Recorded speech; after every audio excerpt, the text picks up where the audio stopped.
Wait. Before we start, just want to make sure we're clear here.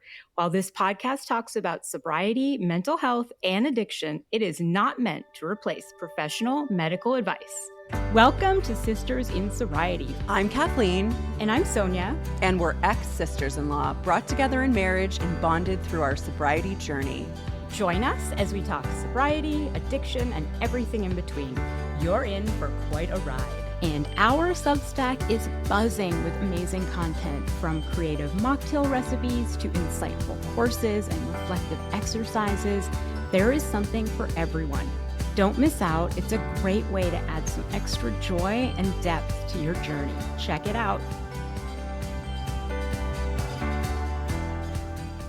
Welcome to Sisters in Sobriety, and today we're excited to welcome Courtney Andersen, the founder and host of the hit podcast Sober Vibes. With 12 years of personal experience in alcohol recovery, Courtney has become a trusted guide for those starting their own journeys. Her new book, Sober Vibes, A Guide to Thriving in Your First 90 Days Without Alcohol, is packed with practical tools like journal prompts, daily exercises, and homework, all aimed at helping readers overcome the mental, physical, and emotional challenges of early sobriety. Broken down into 3 structured phases, the book provides everything you need to successfully navigate the first 3 months of sobriety. Hi, Courtney. We're so excited you're here. Hi, thank you. That was a lot of sober vibes. Yeah. But, I mean, you see how the brand, it's like consistent. Yeah. So yes. So I'm excited to talk to you. Yes, me too. And I actually use the term sober vibes a lot. People will be like, oh, what are you doing tonight? And if I'm journaling and doing stuff, I'm like, just sober vibes, lighting some candles. Yes, I love it. Because listen, sobriety is a vibe. Quitting drinking is a vibe. Like, so, and it's just a different way to look at it, and an empowering way, right? Like, not that it's like, because sobriety is not all doom and gloom. It's a choice that you're making for yourself to better yourself. Yeah, somebody said to me last week, I was complaining about working out. I was like, I know I have to work out, but, and they said, what if you switched it and said to yourself, I get to work out? Yeah. I do say that about being sober. I get to be sober. Yeah, it's like sobriety is happening for you, not to you, right? Yeah. Mm-hmm. Yeah, it was funny. I still have those moments. Like, yesterday was my birthday and I went out with some friends, but let's be honest, by 11 o'clock, I was like watching Netflix, about to go to sleep. Yeah. So, right. Courtney, can you tell us a little bit about your own drinking journey and when you realized alcohol was becoming a problem for you? Sure. So I quit drinking on August 18th of 2012. Wow. I was 29, about 6 weeks shy of turning 30, right? And then, but I knew alcohol was a problem for me at 25. I woke up after a night of drinking and I just knew that there was going to be a day that I had to quit drinking alcohol. I didn't know how it was going to happen. I didn't know when it was going to happen. I didn't know what it was going to look like, right? Like, I just knew in the pit of my stomach, and that intuitive voice was saying to me, like, you are not going to drink alcohol. So rewind to when I was 19 years old. I was a late bloomer. I mean, I smoked pot in high school, but I never drank. I drank like a couple times. But when you live in the suburbs of Detroit, you get to go over to Canada at 19. And this is, pre 9/11.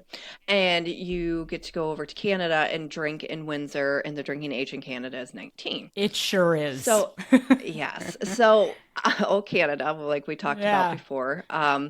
And so that is when I fell in love with it. I fell in love with the bar scene. I fell in love with how alcohol made me feel, right? Like, I felt like I could finally be free. Like, it took off that shyness for me, right? And so, it didn't start off that night of like terrible stuff, right? I wasn't even hungover the next day, and like I barely slept that night. And it started off very innocently. And I think that does for many people. It starts off like, this is just what we do. And then through the years, it grew into something darker. So that's why by 25, like I had already woken up in hospitals. I had, Yeah. woken up into dudes' beds. I didn't know their names, but obviously we slept together. Like I Yeah. had that shame and guilt building and building and building. And then at 25, it was just like, because at that time, my hangovers started to turn into straight panic attacks. I will never forget my first panic attack. Yeah. I was on a 3-day bender because then too, for a period, a couple of years, I really loved cocaine. And I was on this bender, and then I had asked my roommate, I was like, I am having a heart attack. I was Yeah. crawling out of my skin, like showed up to this urgent care, and I was like, I need something, doctor, right? And Yeah. they did an EKG. They're like, you're fine. I think you're having an anxiety/panic attack, Yeah. right? So my roommate just gave me Xanax. I was like, I feel better. Yeah, thank God there's more drugs to help with this. I always felt that way about cocaine. I was like, oh, you can take something for this. Right, right. But in that moment, and she was even before, she's like, okay, I'll take you, but I just think that you're having an anxiety attack. So it turned into that for me, where it was then not every hangover I had was like an extent of a panic attack, but it was Yeah. always the anxiety the next day. And then my hangovers would last like a couple days. And then from 25 to 29, I did this crazy dance called moderation. I tried to Yeah. moderate my drinking. I tried to put so many rules on myself, like, all right, make sure you eat, because we know when you don't eat, you're going to do the Yeah. most, right? You're going to throw furniture at your friends in a drunken blackout. There was a Yeah. lot more blacking out as time went on. There was no off switch for me. I could instantly feel after I had one cocktail, it was like, all right, we're on, right? And so then it was like, don't drink whiskey, don't mix beer and wine together, right? Okay, just drink one Yeah. one night a week. Like, oh my God, you made it 7 days, good for you. You don't have a problem, right? So Yep. like it was in that cycle. And what would happen is the same stuff would happen over and over again, right? Like if I look back at my drinking career, and that active relationship I had with alcohol, that very toxic relationship, I don't live with much regret, because I Hmm. look back and I don't shame all of my time with drinking, Hmm. because 10% of the time I had some really fun moments. There were some really fun concerts I saw. I had some really fun moments with friends. So I don't ever just try to push that down, because that was the life I lived and it was okay. I mean, a lot of help I've had to get me to the place that I am with being okay with all that had happened in Hmm. that 10-year time frame. So by 29 years old, I had my last night of drinking at the bar I worked at. I was going into the 9 to 5 world and full time in the medical field. And so my boyfriend at the time, he was like, please don't get all messed up. Like, just, don't start taking shots right away. And of course, I was like, no, no, no. And of course, I went in there and I was Yeah. like, give me Red Bull cherry bombs, like I used to love. And like Yeah. the thought of that, and I'm probably outdating myself Yeah. here now. Like, I love cherry bombs, people. Irish car bombs, cherry bombs, I love. These kids are like, what are So you talking about? yes, right. Like I never even hit the stage of the game of the cinnamon whiskey. Oh, Like the Fireball. fireball. I have never taught. And my sister even said to me one time, she was like, "I'm so thankful you did not Yes. you did not have that touch your lips, because I used to love Jameson as well." She was like, "You would have lost your mind with Fireball," The which is fireball would very have true. been, yeah, would have been the end. I think I was like, Yes. I was petering out towards the fireball era. I could no longer do shots when the Yeah. fireballs Yeah. started. Yeah, I'm probably pretty lucky. Right, exactly. Right, same, me too. And too, my drinking, because everyone thinks that like you need to be a daily drinker to have a problem, and that is not the case. There were periods in that 10 years that I did drink every day. But towards the end there, those last couple of years, you could consider me on what is on the alcohol use disorder spectrum as a Yeah. binge drinker. That So that's what I was. So I think for me, for that my decade, right, I drank every day. And so it was pretty like Hmm. black and white to say I had a Hmm. problem. But I'm sure you talk to a lot of people who are trying moderation. What are some signs for you that moderation is not working? When moderation no longer works or it's not working, it's that you keep finding yourself back in the same spot where you're like, I need to like try to cap this, right? Like I need to try to fix this. So like, a lot with the moderation game, that is brutal. It is brutal because all you are doing is torturing yourself. Again, putting rules on your drinking, right? You ending up in the same spot that you ended up with before, the time where you're like, I need to quit drinking. The emotional dependency that you find yourself with booze. Everyone wants to be like, well, I'm not physically dependent. I'm not sitting there shaking, living under a bridge, being like, give me some quarters, right? Like panhandling. Like that is not the case. You might not have a physical dependency on alcohol, but everybody has emotional dependency. And look at that. How are you coping as being a mom? Your only fun is revolving around alcohol, right? Like, and then you get into this cycle too, where all you're thinking about is drinking. When you get the next drink, and then all you're thinking about is the fallout afterwards, and like, why did I do this to myself? It's just a big cycle, and it's torturous. So you really do find pure freedom when you just give up drinking for good and walk through the process of sobriety. And that's where I was for 4 years. And it was hell. It was hell because it was like I was just kidding myself. I didn't need to get down on my knees and be like, I'm an alcoholic. That's not what I needed. I needed for myself to see this substance in me are no longer working. When I drink, X, Y, and Z happens. Nothing changes. Yeah. So those are just a couple of the moderation, but a lot of mental energy is put on thinking about alcohol when you try the moderation game. Or like bargaining, like if I don't drink for 3 days, I can have 3-4 drinks on like Friday night. Another one too, it's a reward system. That is a problem. How alcohol is looked at, or it's conditioned into us as a reward. Like, all right, I was good Monday through Friday, so now it's time for me to have my drinks. So for people that have tried moderation and are starting to think, this isn't working, I'm going to have to quit, and they're trying to make this decision, what were the hardest parts of that for you when you really were, within the weeks leading up to it? It had nothing to do about the weeks leading up to it. For me, it was that moment. So when I woke up the next day after that night, I woke up to two of my best friends being like, Court, you lost Fiona. That's my cat. And they're like, and Matt is pissed. So I was like, yeah. So they leave. Right, because I was still hammered. That was like still to this day is like one of the worst hangovers of my life. Another worst hangover, go to Colorado, Denver with that altitude hangover is like horrendous. Yeah. What's funny is, my last hangover was one of the worst I had. And I don't know if it was like the volume I drank or like the state of mind I was in or the age I was getting to. I think it's all of the above. Yeah. I really do. I think it's all of the above. But so come to find out, I did lose my rescue cat. And I have to say rescue cat because I rescued this cat from the streets. I lost her for a second time. I went out to go smoke a cigarette that night in a blackout, and I left the sliding glass door open. And apparently I threatened my boyfriend that night. I was standing over our bed saying I wanted to kill him. Like, how rude. So rude. Not homicidal, but like rude. Right, just rude. Yeah. Like, who wants to wake up to that? So in that moment, I'm listening to this from my boyfriend at the time, and I'm like, okay. And so Fiona was missing. And because of course, then comes the guilt, then comes the anxiety, then comes all of the shame. So what happened was I had 10 years like rushed to me at that point of my drinking history.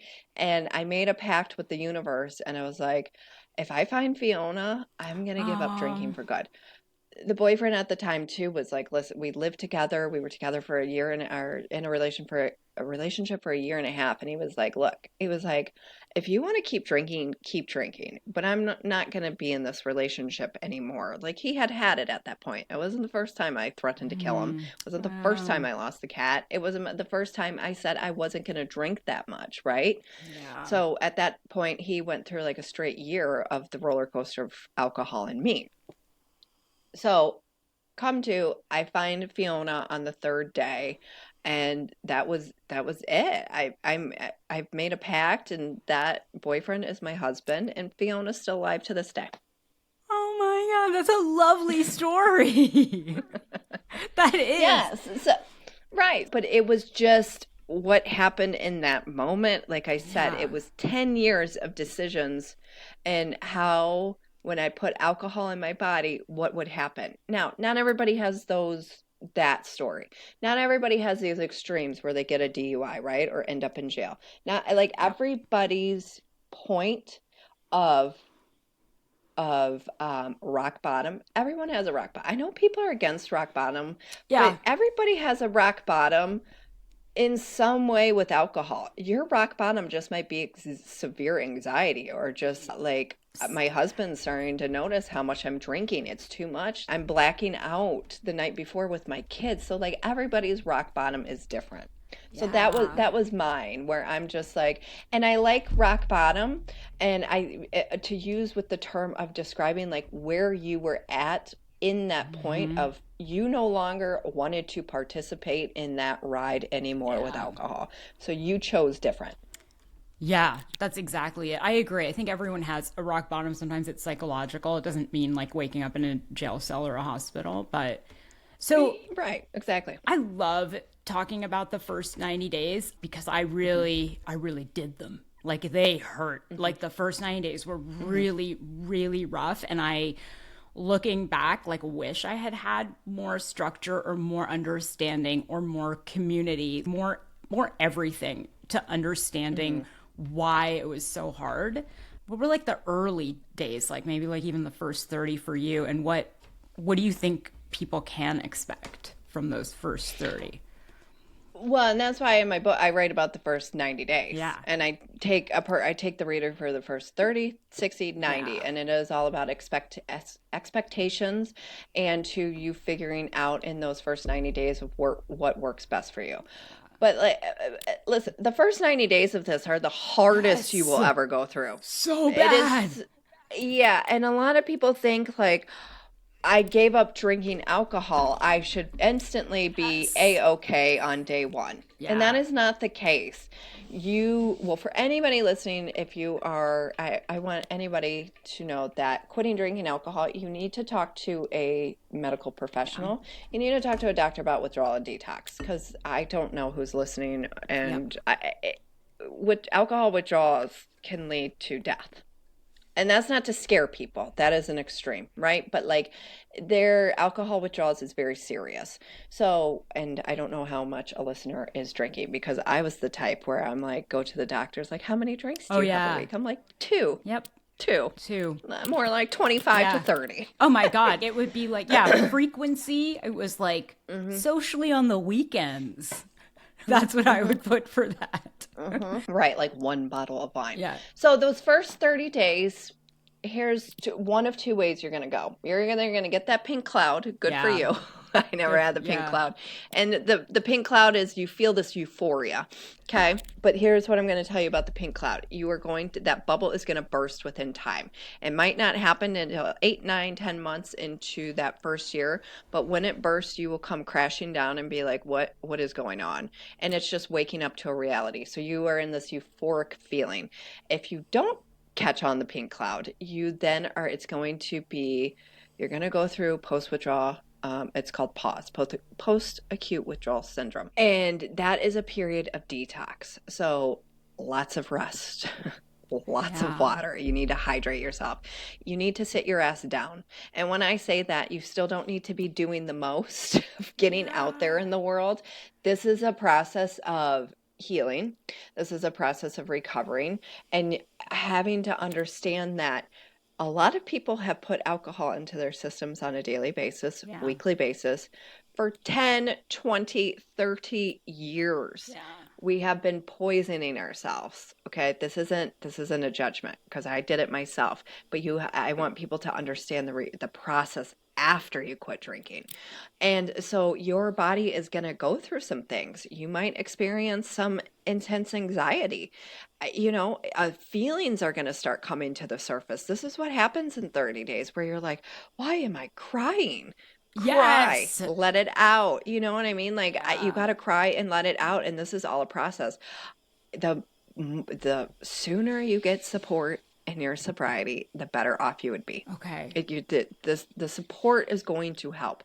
Whatever that looks like for you, whatever you're comfortable with, if you choose to go through a therapist, you choose to go through an online group, you choose to do the 12 steps, you choose to do a sober coach, you choose to talk to your mother and she is your support. So whatever the case may be, you need some type of support because it's very easy to feel very alone in those first couple months.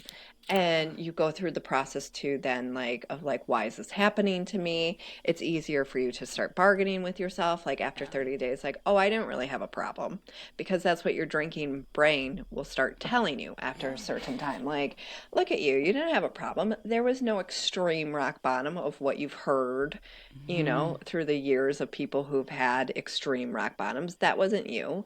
And at the end of the day, especially for women, a lot of women are high functioning. And then what happens is they hit perimenopause and menopause, and it just goes downhill. Yeah. So I know for me, so I was 38 when I quit. And so my big issue was I had like no coping mechanisms for stress. And so my most difficult times were when I would get home from work. And the combination of that habit, right, like opening a bottle of wine while I would make dinner, and then also like it helping me de-stress, those were the hardest hours for me. And I did the weirdest shit. Like I painted my front door, I made wreaths, just all sorts of craft projects. But then there's also that social kind of aspect that I avoided in the first 90 days. But what were the biggest hurdles for you in the first 90 days in terms of lifestyle change? Yeah, I mean, definitely that witching hour. For me at that point, it was that Friday night. Friday, I'm like, was crawling out of my skin. But I also, too, sat my ass down. And a lot of my drinking was out and very social, right? Like it was going to dinner, going to the bars, being in the scene, blah, blah, blah. So on Fridays, because we all have a day that's most triggering, and Fridays it was like, oh my God. So what I did for 90 days was I did crafts. Yeah, me too. I had to Google hobbies because I had none. Me too. And like legit Google hobbies, where Matt came home and he was like, what are you doing? I was on the couch and I was like, well, I'm Googling hobbies. And he starts laughing and I was like, I don't have any. All I've known my whole life is to work or drink. Like that's what I did, right? Yeah. So, and he's very artistic, so he helped me come up with, so I Mod Podge stuff, okay? Yeah. And then at that time, because we're going back to 2012, streaming just was starting. So I had to stop watching My Beloved Housewives. I had to stop watching Bravo for a hot minute because it was too triggering. That's and so funny. I watch every show, every Bravo, every single one. Yeah. What just happened last night? Oh, Salt Lake City. Yeah, I haven't seen that one yet. Salt Lake City, I'll watch today before I go pick up my kid. I can't believe those Mormons are drinking. It's like I can't get away from it. I know, like the new Mormons, how they define it for themselves. So I binge watched Friday Night Lights. Great show. And I just went through the process of sitting down, right? And even too going out to eat during that time, because I also had a history of working in the service industry, but I was with somebody who was a 9-to-5er where he wanted to go out to eat on a Friday, Saturday night. I'm like, this is torturous. Yes. And I'm going to tell everybody this business or this little biz insider tip. Never go out to dinner on a Friday or Saturday night. You are going to get the worst service ever. Go on a Sunday before, like after the church crowd, before the dinner crowd. Like that is great timing to get excellent service, right? Like, or go on a Tuesday night, because also too, and if you're in the process of quitting, like there were even times where I would do like when the gray hairs were out on a Saturday afternoon. And that's a good time too, before that dinner crowd. And that became more enjoyable because I wasn't sitting there because I was still in a fight or flight mode, because you have to level off your nervous system. It's a lot of healing process. So restaurants were triggering to me. So I just did some things where I just adjusted the time I went and the day I went. But Fridays became a thing where I would come home from work, do my Mod Podge, bake something, and just stay home. and get through it and just be like, okay, wake up another morning. I'm grateful for another day. I got through another weekend.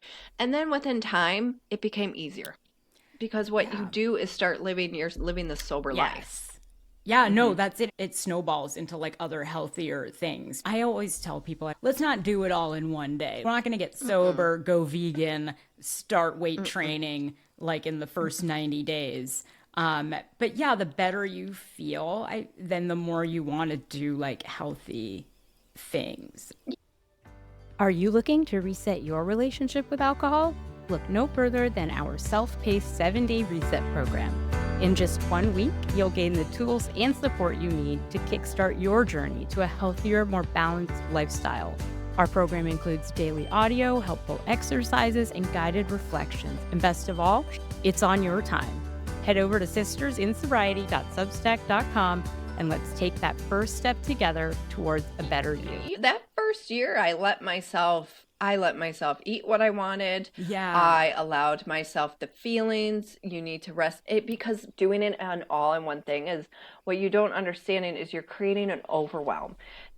The process, sobriety and the process of quitting drinking is hard enough when you already have on, let's say your kids, you work your 9 to 5, you know what I mean? You have a partner, like you already have things going on in your life that you need to take care of. And I believe that a lot of people have this thought of, I get sober and I need to do this, and this, and this.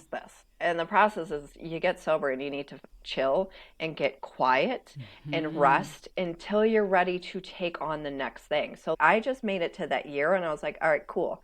Now I'm going to work on my nutrition and fitness. Yes. Now I'm going to start taking care of myself, right? Then the third year, I'm like, now I'm going to start working on my personal development. Yes. I got 2 years down. I need to start then like really going through this process of healing and rebuilding myself back up. So people probably are annoyed with me when I was like, this is a process. Yeah. I just had this talk with a client who she just did a session with me the other day and she's 2 years sober. And I started with her at day 1. And I was like, you're exactly where you need to be emotionally. Yeah. Like she was bringing all this stuff up and I was like, this is the accuracy of the timeline that you were on. And she was like, okay, good to know. So there is a timeline and there's a process and you cannot rush it. You need to just chill in those 90 days. You might need to have to avoid situations, but you avoiding situations in those first 90 days is actually going to help you for when you get to year 1, 2, 3, 4, 5, where you can put yourself in those situations and be like, I'm cool. Yeah. I can stay out till 11 o'clock at night, hang with my friends in a drinking environment, and it doesn't affect me. Yeah. It doesn't affect me. And so I know you talk about your husband and like date night, but that's sort of a pivotal time, right? 29, 30. What was going on and what would you tell people to expect about like changes in their social life? Are you looking to reset your relationship with alcohol? Look no further than our self-paced 7-day reset program. In just 1 week, you'll gain the tools and support you need to kickstart your journey to a healthier, more balanced lifestyle. Our program includes daily audio, helpful exercises, and guided reflections. And best of all, it's on your time. Head over to sistersinsobriety.substack.com and let's take that first step together towards a better you. Well, I always recommend for people to do that their first 30 days, do a social detox. Yeah. Like, yes, to just sit down for this because it's like, you know what I mean? To put yourself into a drinking environment after 5 days, all you're doing is, again, you're making it harder for yourself. I get it if you have to do something for like work or something, and then that's where I call it, I coin it the 60-minute rule, where you can stay somewhere for an hour, get your fix, and then go home before you're triggered. But yeah, your social life's going to change. It's going to adjust. You are not going to quit drinking alcohol and then again continue to do the same things that you were doing and be the exact same person, because then guess what? You never quit drinking alcohol. It's a huge lifestyle change. And it's a great lifestyle change for the better, because all you're doing is bettering yourself. This is where I empower people, and I talk about it too in my book. Change the narrative with your friends. Ask them to go to a breakfast. Ask them to go get coffee. Go for a hike. Go for a walk. Go see a movie with a friend. Go ask a friend if they want to go get pedicure. Stop sitting there waiting for them to be like, okay, well, do you want to do this? We're going out to eat, because they're still doing the same old same. So you have to start creating the life that you want, and that's not going to trigger you, right? So people really need to take that control and start asking people to go do something different with them.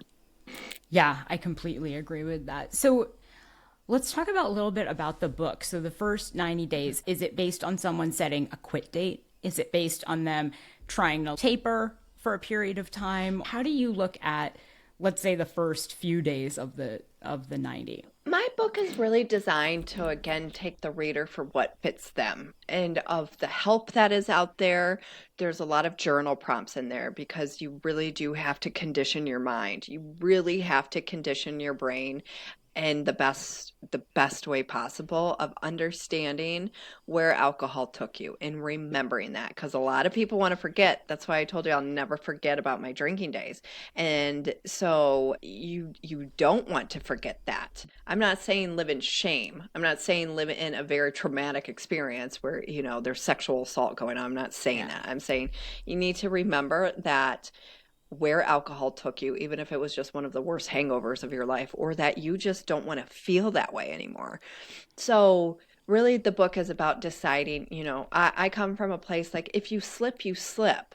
It's part of a process for many people. And also too, of just like a quick, like throwing some stats out there, 80% of people who say that they're going to quit drinking and enter in sobriety and recovery end up relapsing. So that's why I'm a firm believer there's the process of quitting drinking, and then there's the sobriety recovery aspect of it.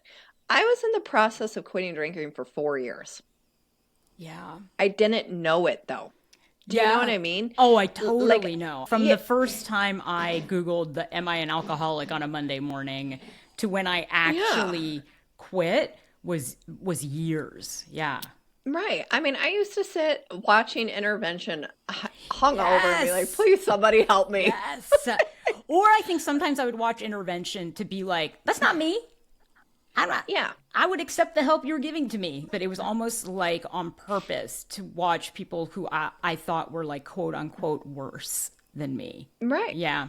Yeah, because, and that's the thing. And that's why high functioning, we're the worst of the worst. Because it's a curse. It is. And it's one of those things of like, well, I mean, I still got a roof over my head, blah, blah, blah. But you cannot keep living like that. There's a part where it crumbles, right? So really, my book takes the reader and it meets them with where they're at. It's all about meeting the person with where they're at, because not everybody's in the same spot. Not everybody has the same type of support system around. Not everybody has the same type, not everybody's financial situation is the same. Not everybody has the same type of trauma. So like, it really is about meeting that person with where they're at and really coming up with a plan and you working through that time frame for you. So, and like I said, there's a process of quitting drinking alcohol, and then there's the sobriety aspect process. And so I love to give as much like advice about those really major cravings during those early days and the types of like self-care you can do. And so I've had clients that literally lived in a bubble bath for the first like 30 days. And for some people that works. For me, like I drank a lot of tea, like just like simple things that bring you that peace, because a craving lasts like 20 minutes. If you can get through those 20 minutes, how do you look at cravings at the beginning?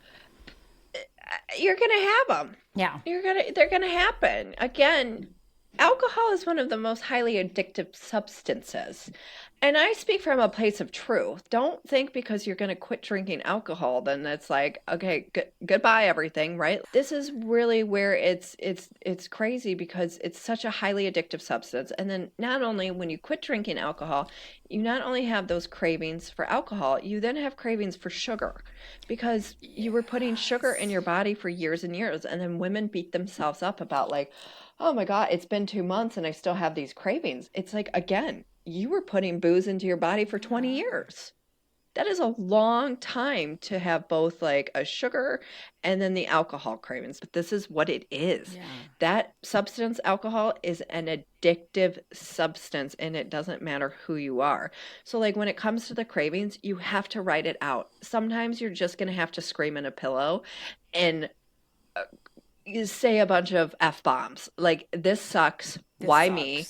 But I'm not, and that is okay to feel that way. I give people to permission to be like, yeah, it does suck. Does suck. It sucks. I do too. I tell people like this, it's gonna suck. Maybe you've seen the stories of people who like wake up on like day 3 and start a nonprofit for people struggling with alcohol. But the realistic thing is it sucks. It sucks, but in that too, I believe that everybody should take some time before jumping into something like that. I didn't start creating sober vibes till I was 6 years sober. Yeah. I needed to work on me, I needed to figure out me before I started taking on other people's energy in the space and then I had to work on codependency too. So there's like a lot that goes involved. This is what's crazy. You will quit drinking and then you will understand why you drank and then you start peeling back layers like an onion. There's so many layers to this process and why you drank and what happened and, the things you kind of pick up along the way. But yeah, the cravings there, you got to get through them. Again, 7 to 20 minutes they're going to last for. Drink water. Go for a walk. Like going back to the witching hour, I always tell people like do something during that time that's going to keep your mind and your hands busy and like getting outside and I don't even care about steps. Like just go outside and just go for a walk, right? Listen to some music. Like dip into some music therapy because that's something that's not talked about enough, listen to some tunes and walk. And then that like after an hour, you're going to be like, wow, I'm working with somebody right now where she used to work out in the morning. Yeah. And then, so the witching hour would be after work. Yeah. And I'm like, because you don't need to work out in the morning anymore, because you only worked out in the morning because that was the schedule with your kids. Your kids are now out of the house. So let's flip that to start working out in the post-work time to fill that hour and a half of that witching hour. And then you're going to get great natural dopamine hits that you're searching for booze. You're going to get it the same if you go on a walk and do Pilates, and it's working. Yeah. Like sometimes you just have to flip your schedule around and stop doing the same old that you've been doing. So like fill up that time, and also this is another thing. Go to bed. Go to bed at 6:30 at night. Yeah. Put your ass in bed. I can't even tell you how many nights that I would just I'm like, good night, because at some point you got to just shut it down. You cannot sit there and keep the insanity going. On those Friday nights, sometimes I would go to bed at 8, or at least if I was in my bed, I'm like, okay, I'm not going to get out. Yeah. I'm in my jammies, got my little sugar treats next to my nightstand, and I'm just going to sit here and watch another episode of Friday Night Lights. So go to bed, turn it off. But yeah, that the craving's not going to last forever. And within time, the farther you get away from, that last night of drinking, the cravings will quiet. They're still going to be there from time to time, but they get quiet. And because then you start just living life. Yeah. And I think too, you have the tools. I remember 2 years ago when I was going through my divorce, like I had the occasional craving. I wanted to like quiet my mind. Yeah. And I remember my ex-husband's stuff was in the garage and my ex-mother-in-law came to move his stuff. Like they had a moving truck.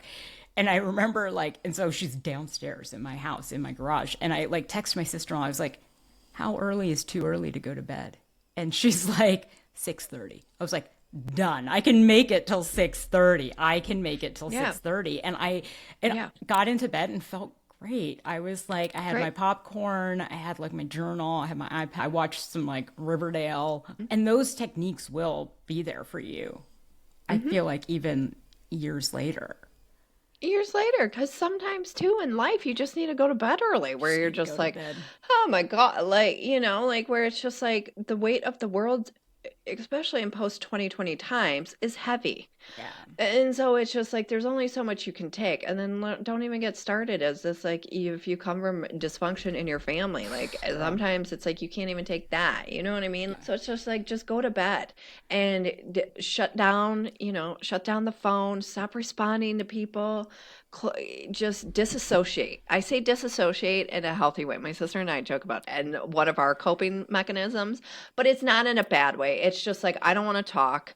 I am watching my stories, aka Bravo. Leave me alone. I don't want to talk to anybody anymore. I just want to watch women argue and leave me alone. You know what I mean? A bad thing. Yeah, I know there's this idea now calling it like emotional bypassing. And it's like, look, me watching 45 minutes of Real Housewives of Orange County, call it whatever you want. If it's emotional bypassing, I'll get to it. Right. I will get to the emotions. Right. Sometimes you just need that pause. But I think there's apparently a line. So I guess there's a line between 8 hours of Housewives and 2 hours of Housewives. But even sometimes I need the 8 hours. Sometimes you need a binge fast. Yes. And like, that's where it's hard nowadays, because it's like, oh my God. And I've said this for a long time, even to that first year of sobriety. Listen, if I'm going to eat a cupcake, it is better I'm currently eating a cupcake than drinking. So that true. was kind of my motto of it. Or like, if I need to shut down for a day, because also too, what happens is you start discovering who you are at your core.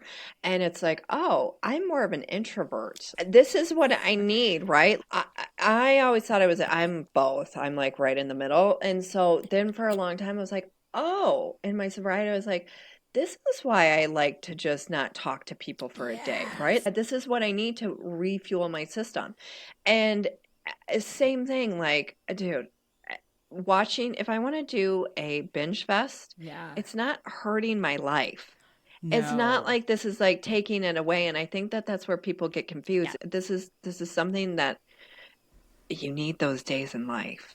It's not bad. I've had, like, my sister-in-law is always trying to be healthier and cutting out sugar. And she's like, have you thought about cutting out sugar? I have a dessert every night after dinner. It's not crazy. Yeah. It's not like, I don't have a huge slice of cake. Sometimes I have a small slice of cake. Sometimes it's chocolate. Sometimes it's ice cream.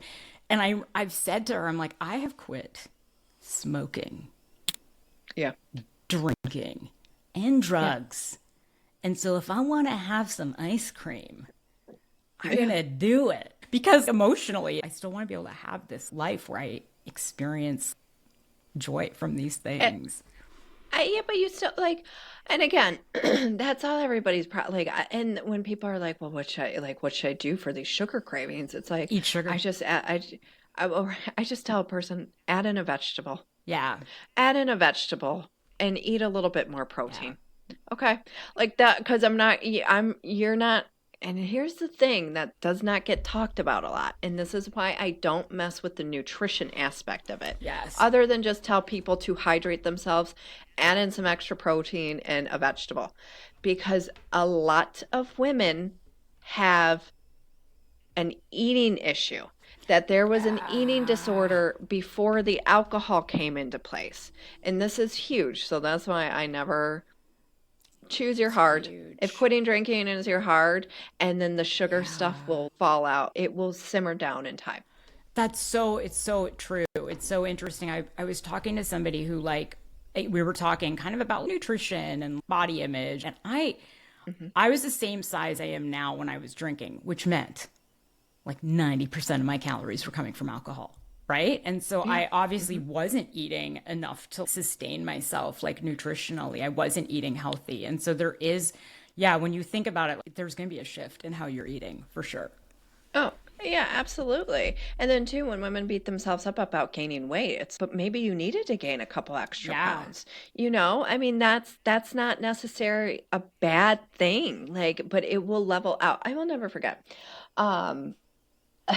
One of my good guy friends, he's no longer with us. He had passed away from cancer a couple of years ago, but he quit drinking, and he reached out. I had already quit drinking at this point, and he reached out to me. He's like, can you tell me something? I was like, yeah. He goes, how bad did I look in my active addiction? And I was like, what do you mean? And he was like, and he was at like 3-4 months at the time. He was like, because everybody keeps telling me how great I looked. And I was like, yeah, Richie, we were bloated pigs. Like, we looked like a hot mess, right? And we joked about it. But it is true. Like, you have to trust the process of what's going to happen to your body. Sure. When you quit drinking alcohol, whatever happens with your weight, I will tell you this. It is the process called the Benjamin Buttons effect, where you start aging backwards. Yeah. You truly do. That's why I love always seeing people's before and afters, because everybody looks so much older than what they do in their sobriety. So yeah, you just got to be gentle on yourself, especially those first 90 days, that first year. You got to really just be nice to yourself. So in the book, right, when we're going through these different stages, at what point do you start to think about long-term sobriety, or this is a forever thing? This isn't just, because I know your book's not set up where it's like a 90-day experiment. It's just the first 90 days of a longer period of sobriety. Mm-hmm. And so is it at the beginning you start thinking about? No. I tell people don't future trip. You just need to take it a day, because once you start thinking about that, it's very overwhelming. That's why a lot too, when I do one-on-one with people, when they're like, okay, like a year, and I was like, no, we're going to start at 8 weeks. We're going to start at 8 weeks, because a year is a long time to think about, right? And you might have a couple slips, which is okay, but you just need to think about shorter time periods. And especially with this of I'm just going to take it a day at a time, instead of like these big, long goals. It doesn't work for this.